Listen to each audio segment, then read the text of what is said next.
కథల సమయంకు స్వాగతం. నేను మీ రమ్య. హలో అండి. ఈరోజు మనం టీవీఎల్ గాయత్రి గారు రాసిన గెలుపు ఓటమి అనే కథ విందాం. ఆకాశంలో ముసురు పట్టింది. ఇప్పుడు ఇంకాసేపటికో పెద్ద వాన పడేట్లుగా ఉంది. వాన వచ్చేట్లుగా ఉంది, ఇంక వాడిని తీసుకొని ఇంటికి వచ్చేయండి అని భర్త ప్రకాశానికి ఫోన్ చేసింది శ్రీదేవి. 7 ఏళ్ల మనవడు చేతన్ని తీసుకుని ఇంటికి వచ్చాడు ప్రకాశం.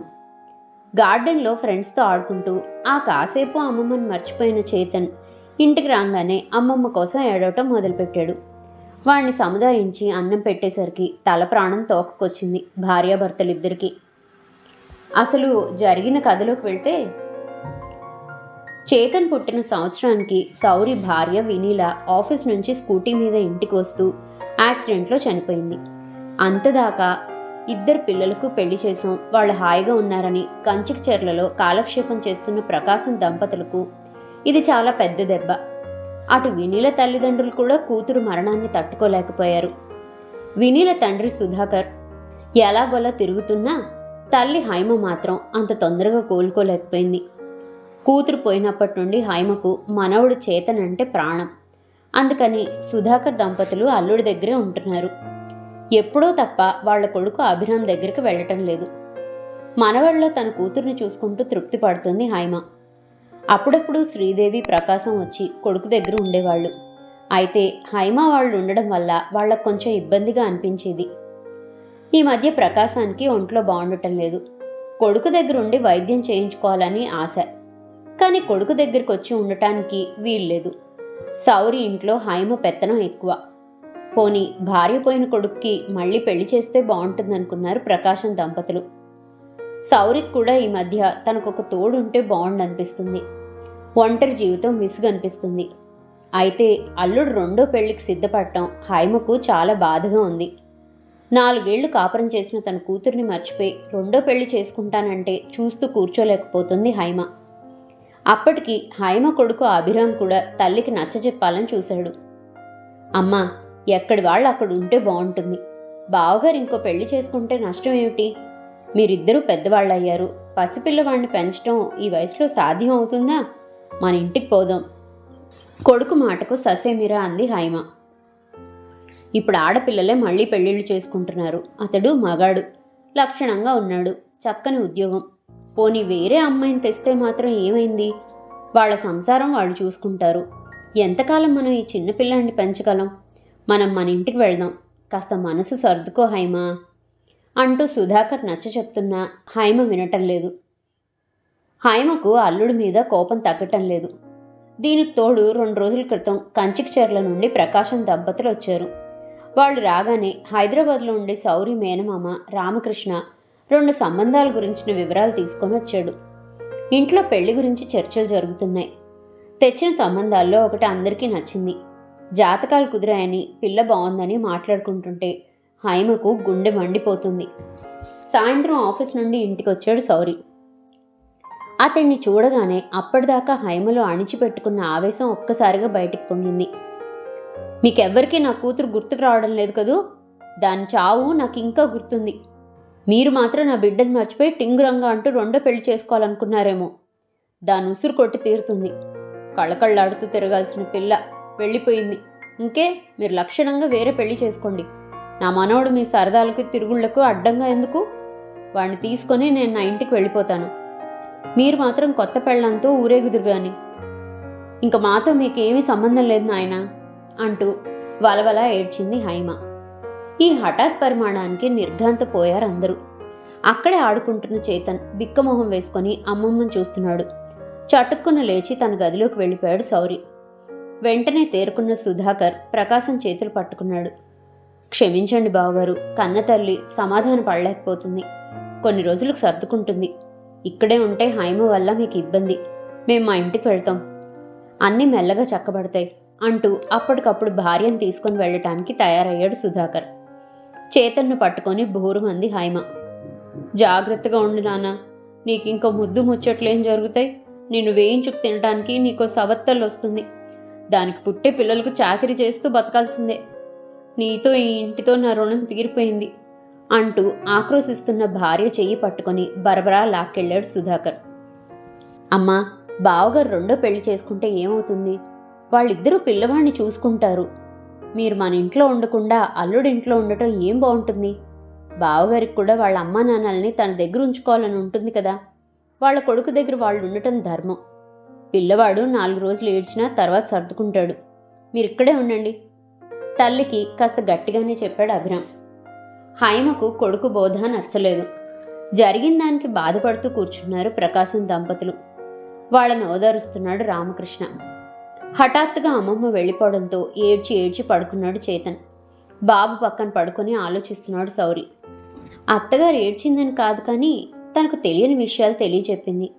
తను మరో పెళ్లి చేసుకుంటే భార్య వస్తుంది, కానీ బాబుకు తల్లవుతుందా? అసలు తనేం ఆలోచించాడు?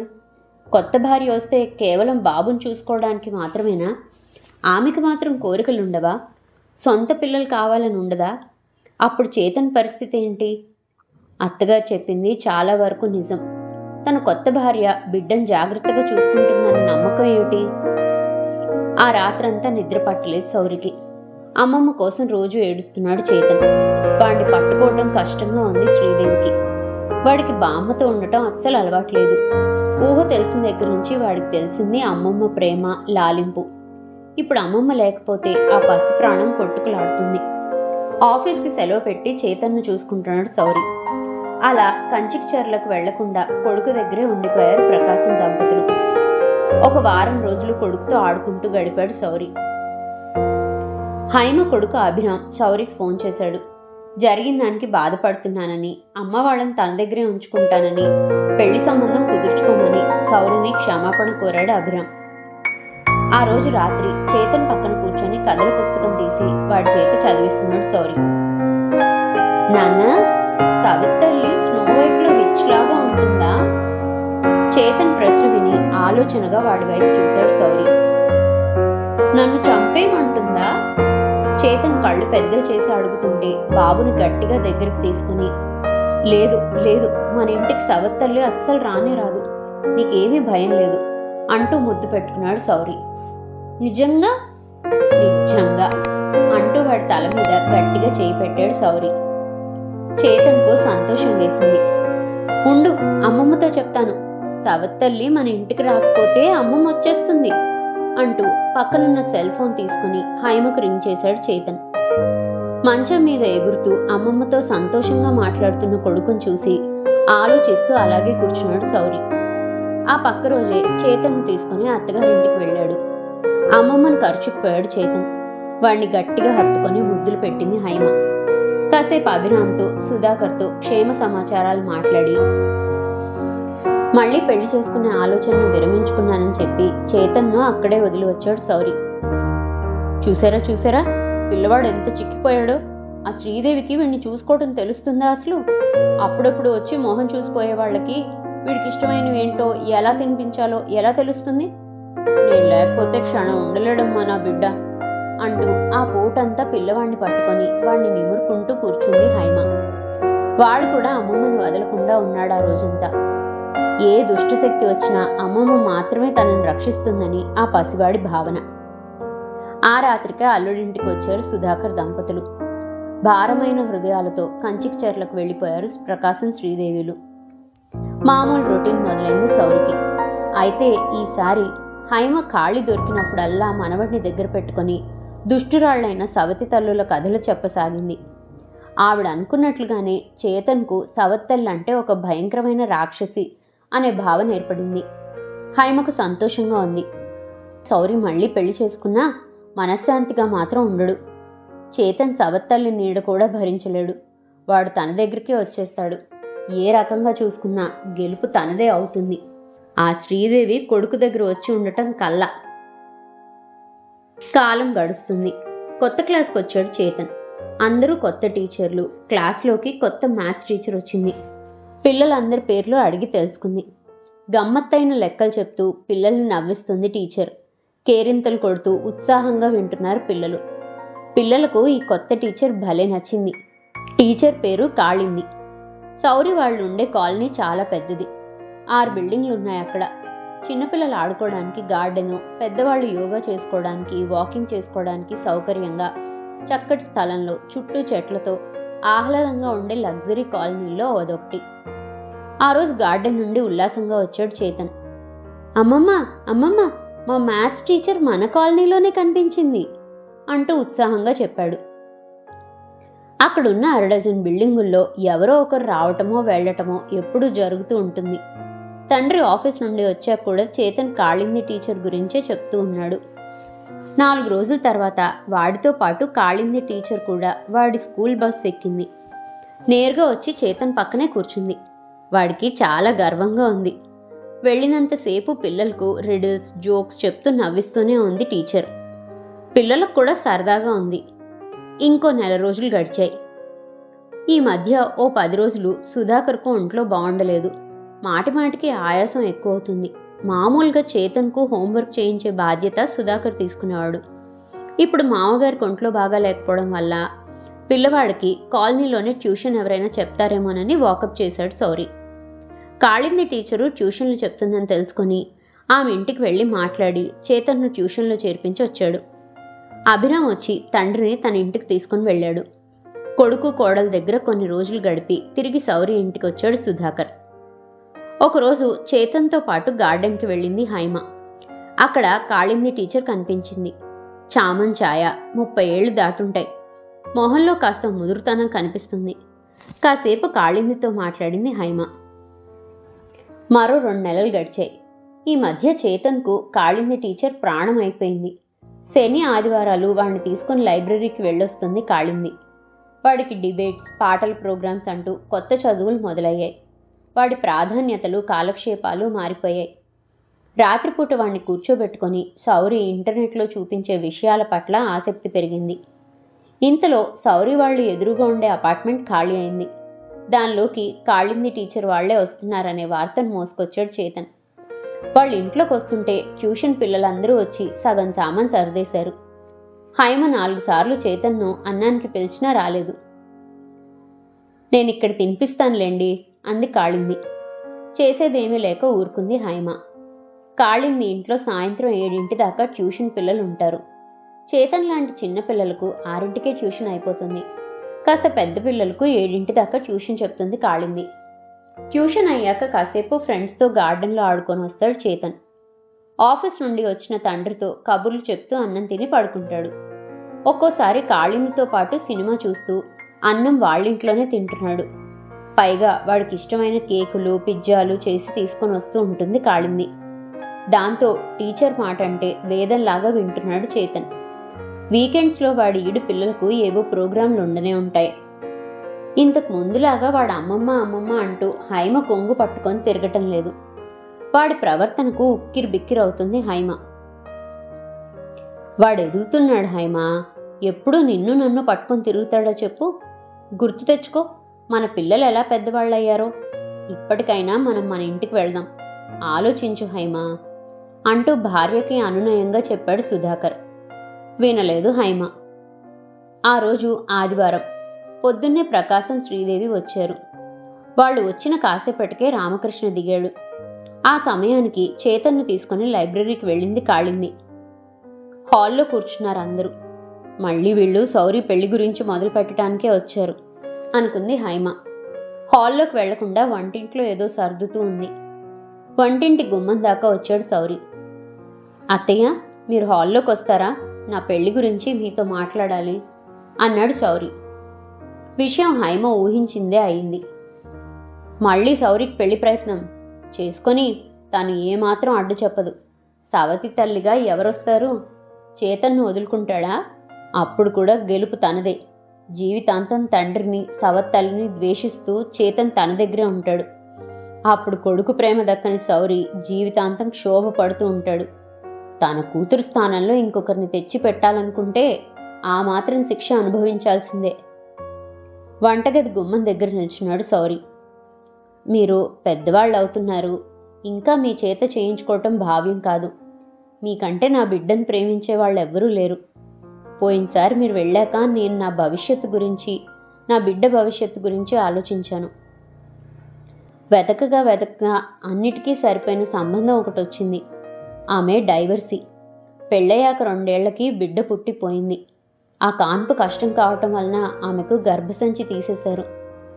ఆమెకు అసలు పిల్లలు పుట్టరనేసరికి ఆమె భర్త అత్తమామలు వేధించడంతో విధి లేక విడాకులు తీసుకుంది. 5 ఏళ్ల తర్వాత ఆమెకు పెళ్లి ప్రయత్నాలు మొదలుపెట్టారు ఆమె పేరెంట్స్. ఆగాడు సౌరి. అల్లుడు మాటలు వింటుంది హైమ. ఎవరొచ్చినా ఏమవుతుంది, సవత్తల్లి ఇంట్లోకి రావటాన్ని చేతన్ ఇష్టపడ్డు. వాడి గురించి తనకు బాగా తెలుసు. ఆమె చెయ్యి పట్టుకొని తీసుకొచ్చి సోఫాలో కూర్చోబెట్టాడు సౌరి. అతడు కింద నేల మీద కూర్చున్నాడు. మృదువుగా ఆమె చేతులు పట్టుకున్నాడు. మీ క్షోభ అర్థం చేసుకోగలను. నా 2వ భార్య నా బిడ్డకు సవత్తల్లి. ఆమెకు పిల్లలు పుట్టే అవకాశమే లేదు. మాకిద్దరికీ వీడే బిడ్డ. వాడిని నా భార్య కాల్చుకు తింటుందని భయపడుతున్నారు కదా. నాకు ఆ భయం లేదు. బహుశా వాడికి కూడా ఉండదు. ఆమె కాళింది టీచర్. ఆమె పెళ్లికి ముందు టీచర్గా పనిచేసేది. పెళ్ళయ్యాక ఉద్యోగం మానేసింది. విడాకులయ్యాక మళ్ళీ ఉద్యోగం వెతుక్కొని చేసుకుంటుంది. సంబంధం చూసి అన్ని విషయాలు మాట్లాడాక చేతన్తో అలవాటవుతుందని అందరం ప్రయత్నం చేసి వాడి స్కూల్లోనే టీచర్గా ఉద్యోగం వచ్చేట్లు చేశాం. నిర్ఘాంతపోయి వింటుంది హైమ. కాళిందిన అల్లుడు పెళ్లి చేసుకునేది? సవతి తల్లి కాళిందా? హైమకు మింగుడు పట్టం లేదు. ఎవరూ పెదవి విప్పటం లేదు. అందరూ హైమనే చూస్తున్నారు. సుధాకర్ కూడా విభ్రాంతిగా వింటున్నాడు. చూడండి, కాళిందికి జీవితంలో పిల్లలు పుట్టరనే విషయాన్ని ఆమె భరించి రాజీ పడి బ్రతుకుతుంది. మనం వినీలను పోగొట్టుకున్నాం. మీరు నేను ఒక రకంగా రాజీ పడి బ్రతుకుతున్నాం. ఇల్లంతా వినీల జ్ఞాపకాలతో నిండిపోయి ఉంటుంది. అన్నీ తను వాడిన వస్తువులే, అన్నీ తనకు సంబంధించినవే. కానీ నాకు ఈ ఒంటరితనం బాధనే కాదు, భయాన్ని కలిగిస్తుంది. ఈ విషాద జ్ఞాపకాల నుండి దూరంగా వెళ్ళిపోవాలనిపిస్తుంది. ఏదైనా కొత్తదనం కావాలనిపిస్తుంది. నాతో మాట్లాడే మనిషి, నాతో సహచర్యం చేయగలిగే మనిషి కావాలనిపిస్తుంది. నేను తోడు కోరుకోవటం పెద్ద తప్పు కాదనిపిస్తుంది. కాళింది నన్ను అర్థం చేసుకుంటుందని నమ్మకం కలిగింది. సౌరి గొంతు గద్గదికమైంది. హైమ అలాగే కూర్చొనుంది. ఆమె మనసులో తుఫాన్ రేగుతుంది. ఇలా అయ్యిందేమిటి? ఇంకా ఆమె చేతుల్ని గట్టిగా పట్టుకొని ఉన్నాడు సౌరి. హైమ మనసులో బాధ, కోపం సుళ్ళు తిరుగుతున్నాయి. పోయినసారి మనోడు తన కోసం బెంగ పెట్టుకున్నాడు. కానీ ఈసారి వాడు తనని కోరుకోడు. వాడు టీచర్ కావాలంటాడు. చిత్తుగా ఓడిపోయిన భావన. మెల్లగా అల్లుడి చేతుల్లోంచి తన చేతుల్ని తీసుకుంది హైమ. వెనక్కు జారిగిల పడి కూర్చుంది. తేరుకున్నాడు సుధాకర్. లేచి వచ్చి భార్య పక్కన కూర్చున్నాడు. ఆమె భుజం మీద చెయ్యి వేశాడు. మరో చెయ్యి అల్లుడు తల మీద పెట్టి, చాలా సంతోషం, మంచి నిర్ణయం, మీరు సంతోషంగా ఉండాలి అంటూ చెప్పి కొంచెం గట్టిగా హైమ భుజం దగ్గర నొక్కాడు. భర్త సంకేతం అర్థమైంది హైమకు. మెల్లగా ముందుకు జరిగి తను కూడా అల్లుడు తల మీద చేయి పెట్టి ఆశీర్వదిస్తున్నట్లుగా అతడి తలను నిమిరింది. అందరూ ఊపిరి పీల్చుకున్నారు. హైమ సుధాకర్తో ఆ రోజే అభిరామ్ దగ్గరికి వెళ్దామంది. తల్లిదండ్రులను తమ ఇంటికి తీసుకొని వెళ్ళటానికి వచ్చాడు అభిరామ్. నిర్వేదంగా ఆ ఇంటిని వదిలి తన ఇంటికి వచ్చింది అల్లుడి చేతిలో ఓడిపోయిన హైమ. ఆ రాత్రి చేతన్ తండ్రి పక్కన పడుకొని కబుర్లు చెప్తున్నాడు. సౌరి కొడుకుని దగ్గరికి తీసుకుని, మీ కాళింది టీచర్ని మన ఇంటికి తెచ్చుకుందామా అని అడిగాడు. అతడి గుండె వేగంగా కొట్టుకుంటుంది. మన ఇంట్లోనా? అవును. టీచర్ని ఇంకో అమ్మలాగా తెచ్చుకుందామా? ఎప్పటికీనా? అవును. కానీ నువ్వు టీచర్ని సవత్తళ్ళు అనుకుంటావా? టీచర్ సవత్తళ్ళు ఎందుకు అవుతుంది? టీచర్ విచ్ కాదు నాన్న, చాలా మంచిది. కానీ మన ఇంట్లో ఉండటానికి టీచర్ ఒప్పుకుంటుందా? రేపు అడుగుతాను. కొడుకుని తన గుండెల మీదకి లాక్కొని ముద్దు పెట్టుకున్నాడు సౌరి. తండ్రి గుండె మీద పడుకున్న వాడల్లా లేచి, నువ్వు కాదు నాన్న, మన ఇంటికి టీచర్ వస్తుందో రాదో నేనే అడుగుతాను అంటూ ఫోన్ తీసుకొని కాళిందికి రింగ్ చేశాడు చేతన్. నవ్వుతూ కొడుకుని చూస్తున్నాడు సౌరి. టీచర్ ఎప్పటికీ మన ఇంట్లోనే ఉంటుందట నాన్న అంటూ మంచం మీద గిరికీలు కొడుతున్న కొడుకుని అమాంతం ఎత్తుకొని గిరగిరా తిప్పి వాడి బుగ్గల మీద ముద్దులు కురిపించాడు సౌరి. కిలకిలా నవ్వుతున్నాడు చేతన్. ఇదండి టీవీఎల్ గాయత్రి గారు రాసిన గెలుపు ఓటమి కథ. మరో మంచి కథతో మళ్ళీ కలుసుకుందాం. అంతవరకు సెలవు. ఈ కథ కనుక మీకు నచ్చినట్లయితే లైక్ చేయండి, షేర్ చేయండి. అండ్ మరిన్ని ఇంట్రెస్టింగ్ కథల కోసం ప్లీజ్ సబ్స్క్రైబ్ టు మీ కథల సమయం. Thank you.